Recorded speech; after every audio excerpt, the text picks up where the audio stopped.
شغل شغل شغل. انا تعبت يا رب بقى. لو يطلع لي المارد السحري يقول لي يا نادرة كل التاسكات اللي وراكي خلصت وهخلص كل الشغل اللي وراكي، وانا بقى قاعدة حاطة رجل على رجل. ايه ده؟ انت مين؟ ودخلت هنا ازاي؟ يا ساتر يا رب، ده حلم ولا ده حقيقة؟ انت؟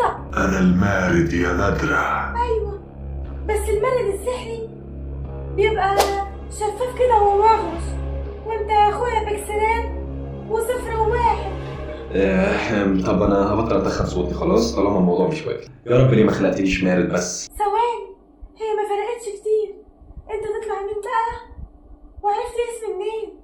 ودخلت هنا ازاي؟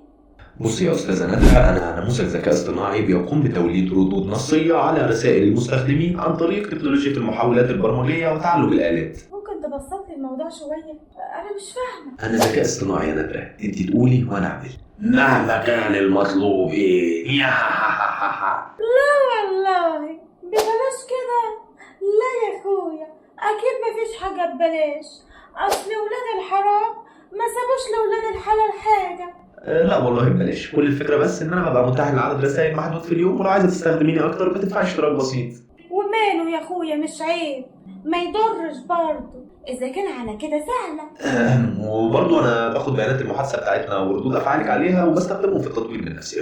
هي مش سهله قوي يعني، بس فكك يلا بقى من الكلام ده كله، ورانا شغل متلتل في الشغل وفي البيت. يا ساتر يا رب.